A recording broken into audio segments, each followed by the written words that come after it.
আজকে দীর্ঘ প্রতীক্ষার পর ত্রয়োদশ জাতীয় সংসদ নির্বাচন হতে যাচ্ছে ফেব্রুয়ারি মাসের 12 তারিখে। আমি বাংলাদেশ জাতীয়তাবাদী দল বিএনপি কর্তৃক লালমনিরহাট 1 আসনে, জাতীয় সংসদ আসন নম্বর 16 লালমনিরহাট 1 আসনে মনোনীত প্রার্থী হিসেবে আমরা আমার পাটগ্রাম এবং হাতীবান্ধার বিএনপির নেতৃবৃন্দ সহ আমরা আজকে আমার মনোনয়নপত্র দাখিল করলাম। সহকারী রিটার্নিং অফিসার, উপজেলা নির্বাহী অফিসার হাতীবান্ধা ওনার কাছে। তো আপনারা তো জানেন, মানুষ দীর্ঘদিন থেকে ভোটাধিকার বঞ্চিত। আমরা আশা এবং বিশ্বাস করি যে সামনের নির্বাচন অত্যন্ত প্রতিযোগিতাপূর্ণ হবে, গ্রহণযোগ্য হবে এবং সুষ্ঠু হবে। মানুষের যে ভোটের অধিকার সেটা যেন মানুষ আদায় করতে পারে এবং ভোটাধিকার প্রয়োগের মাধ্যমে তাদের হারানো অধিকার ফেরত পাবে ইনশাল্লাহ। আমরা নির্বাচন বিধিমালা মেনে চলবো ইনশাল্লাহ। পরস্পরের প্রতি আমরা ভালো আচরণ করব। আমরা সবাই সজাগ থাকব। বর্তমান নির্বাচন কমিশনকে আমরা সাহায্য করব, অন্তর্বর্তীকালীন সরকারকে একটা সুষ্ঠু নির্বাচন যেন দেশবাসীকে উপহার দিতে পারে সেই জন্য আমরা সাহায্য করব। আমরা আশাবাদী এবং বিশ্বাস করি যে মানুষ ইনশাল্লাহ জাগ্রত হয়েছে এবং মানুষ ইনশাল্লাহ বিএনপির দিকে তাকিয়ে আছে। ধানের শীষকে ভোট দিয়ে এই আসনে ইনশাল্লাহ বিএনপির প্রার্থীকে নির্বাচিত জয়ী করবেন এবং আমরা ইনশাল্লাহ আমাদের দেশনেত্রী বেগম খালেদা জিয়া, ভারপ্রাপ্ত চেয়ারম্যান তারেক রহমান সাহেবকে এই আসনটি উপহার দিতে পারবো। এবং আমরা এখনো নির্বাচনী প্রচার প্রচারণা শুরু হয়নি। আমরা প্রার্থীরা দাঁড়ে দাঁড়ে যাওয়ার সুযোগ আছে। আমরা মনোনয়নপত্র দিয়েছি, ইনশাল্লাহ দাঁড়ে দাঁড়ে যাব, মানুষের কাছে ভোট চাবো। দীর্ঘদিন ধরে এই মানুষের পাশে ছিলাম, সাধারণ মানুষের পাশে ছিলাম। মানুষের মাঝে অত্যন্ত উজ্জীবতা লক্ষ্য করেছি এবং খুবই আশাবাদী মানুষরা। আজকেও অনেক মুরব্বী, অনেক গ্রামের সাধারণ মানুষ আমার গলা ধরে কাঁদছে আর তারা খুশিতে কাঁদছে যে এতদিন পরে আমরা একটা প্রতিযোগিতামূলক নির্বাচনে ইনশাল্লাহ অংশগ্রহণ করতে পারছি। আমরা বিশ্বাস করি যে জনগণের আশা আকাঙ্ক্ষার প্রতিফলন আগামী নির্বাচনে ঘটবে, আগামী 12 ফেব্রুয়ারি ঘটবে।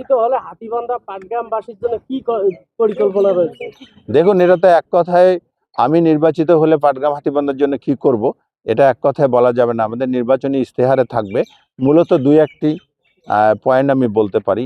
আমাদের এখানকার সবচেয়ে বড় সমস্যা হলো আমাদের এই বেকার সমস্যা। আমরা বেকার সমস্যা এবং এই হাতীবান্ধা পাটগ্রামে প্রতি বছর 6টি ইউনিয়ন হাতীবান্ধার, 1টি ইউনিয়ন পাটগ্রামের বন্যায় প্লাবিত হয় তিস্তার কারণে। শুষ্ক মৌসুমে তিস্তায় পানি থাকে না, বন্যাতে মানুষের বাড়ি ঘর, ধন সম্পদ, মানুষের ক্ষেত খামার, গবাদি পশু পর্যন্ত ভেসে নিয়ে যায়, মানুষ সর্বশান্ত হয়ে যায়। আমরা তিস্তা আন্দোলন করেছি এবং এই বর্তমান অন্তর্বর্তীকালীন সরকার আমাদের আন্দোলনের পরিপ্রেক্ষিতে আগামী এই বছরেই 26 সালের জানুয়ারি মাস থেকে এই আমাদের তিস্তা মহাপরিকল্পনা বাস্তবায়নের কাজ হাতে নেবে। এছাড়াও আমাদের নেতা বিএনপির ভারপ্রাপ্ত চেয়ারম্যান তারেক রহমান সাহেব আমাদের আন্দোলনে শরিক হয়ে প্রতিশ্রুতি দিয়েছে, যদি আল্লাহর রহমতে মানুষের সমর্থনে বিএনপি রাষ্ট্র পরিচালনার দায়িত্ব পায় তাহলে উনি অগ্রাধিকার ভিত্তিতে তিস্তা পরিকল্পনা বাস্তবায়ন করবে। তাহলে আমাদের একটা হচ্ছে আমরা বন্যার কবল থেকে বাঁচতে পারছি, আর একটা হচ্ছে আমরা ব্যাপক কর্মসংস্থান তৈরি করতে পারছি। কারণ এই তিস্তা মহাপরিকল্পনায় নদীর দুধারে স্যাটেলাইট টাউন হওয়ার কথা আছে, এটাতে ইকোনমিক জোন হওয়ার কথা আছে, সেখানে অনেক মিল কারখানা, ইন্ডাস্ট্রি হবে, সেখানে মোট 5 লক্ষ লোকের কর্মসংস্থান হবে। তো আমরা এটা বেকার সমস্যা ফেস করতে পারতেছি। ইনশাল্লাহ এটা বাস্তবায়নের মাধ্যমে আমরা বেকার সমস্যার সমাধান করতে পারবো। আমরা হাতীবান্ধা শহরকে ইনশাল্লাহ পৌরসভা নিয়ে আনার চেষ্টা করব। নাগরিক সুযোগ সুবিধা বৃদ্ধি হবে। হাতীবান্ধার জন্য একটা আদর্শ মডেল একটা উপজেলা হিসাবে বাংলাদেশের মানচিত্রে জায়গা করে নিতে পারে। পাটগ্রাম যেন একটা উপজেলা মডেল উপজেলা হিসাবে বাংলাদেশের মানচিত্রে জায়গা করে নিতে পারে, সেই জন্য আমরা চেষ্টা করব।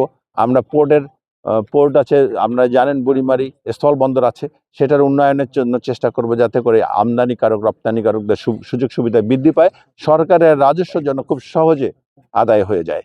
হ্যাঁ, এছাড়াও হাতীবান্ধা শহরে আপনারা জানেন সবসময় প্রতিনিয়ত শহরে দুর্ঘটনা হচ্ছে, এবং শহরের মাঝখান দিয়ে যে বড় বড় ট্রাক, আপনার স্থলবন্দর থেকে আসা ট্রাক, বড় বড় ট্রাক যাতায়াত করে, যার কারণে দুর্ঘটনা কবলিত হয়ে আমাদের ভাই, আমাদের ছেলে সন্তানরা মৃত্যুবরণ করছে। আমরা এটাকে খুবই অগ্রাধিকার ভিত্তিতে দেখে আমরা ইনশাল্লাহ একটা বাইপাসের ব্যবস্থা করব।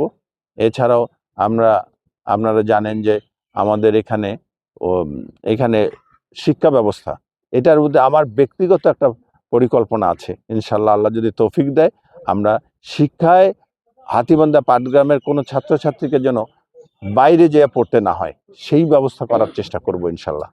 আরো অনেক পরিকল্পনা আছে, সেটা আমরা ইস্তেহারে বলবো। তবে একটু প্রশ্ন, সেটা কিছুক্ষণ আগে জামায়াতের সংসদ সদস্য প্রার্থী আনোয়ার ইসলাম রাজু মনোনয়নপত্র জমা শেষে তিনি আপনাকে ইঙ্গিতপূর্ণ করে একটি বক্তব্য দিয়েছেন। সে বক্তব্যটি হলো, তিনি যখন যে এলাকায় গণসংযোগ করতে যাচ্ছেন, যে বাড়িতে যাচ্ছেন, তারপরে আপনার লোকজন যে তাদেরকে নাকি আপনার গণসংযোগ করছেন, এমনকি বলছেন যে হুমকি দিচ্ছেন। এই বিষয়টি, তার ওই অভিযোগটিকে আপনি কিভাবে দেখছেন? দেখুন, এটা হয়তো উনি বলেছেন, আমার মনে হয় না আমাদের কোনো নেতাকর্মী এরকম আচরণ করছে। আমরা বারবারে প্রতিনিয়ত নিষেধ করছি, এটা আমাদেরকে চাপে রাখার জন্য একটা হয়তো ওনারা বলেছে। আমি মনে করি যদি তারা সঠিক, আমি যদি মনে করি যদি তাদের তথ্য সঠিক হয়ে থাকে, সুনির্দিষ্ট অভিযোগ হয়ে থাকে, তথ্য যদি সঠিক হয়ে থাকে, তাহলে আমাদের নেতাকর্মীর বিরুদ্ধে আমি ব্যবস্থা নিব ইনশাল্লাহ। আচ্ছা, আর একটা প্রশ্ন, লেভেল আমরা চাই যে আমরা এইখানে যেন আমাদের এখানে পরিবেশ ভালো থাকে।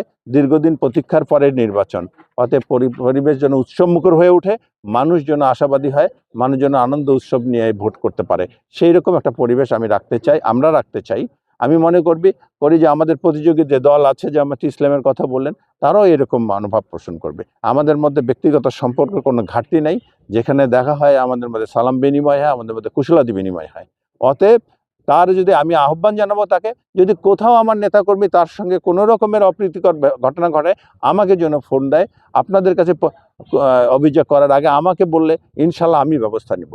কারণ আমি আশাবাদী ইনশাল্লাহ। আমি ইতিপূর্বে বলেছি যে ইনশাল্লাহ মানুষের মধ্যে ব্যাপক সারা, ইনশাল্লাহ এবার ধানের শীষকে ইনশাল্লাহ মানুষ জয়ী করবে, এবং বাংলাদেশ জাতীয়তাবাদী দল আমাদের ভারপ্রাপ্ত চেয়ারম্যান তারেক রহমান সাহেবের নেতৃত্বে সরকারে গঠন করবে ইনশাল্লাহ। এ ব্যাপারে আমি আশাবাসী। নিরাপত্তা নিয়ে কোনো চিন্তা আছে বা টেনশন আছে? এটা তো একটু তো রয়ে গেছে, নিরাপত্তা বিষয়ক টেনশন। আপনারা জানেন যে সাম্প্রতিককালের যে ওসমান হাদির হত্যাকাণ্ড ঘিরে সারা বাংলাদেশে একটু নিরাপত্তাহীনতার বিষয় এসেছে।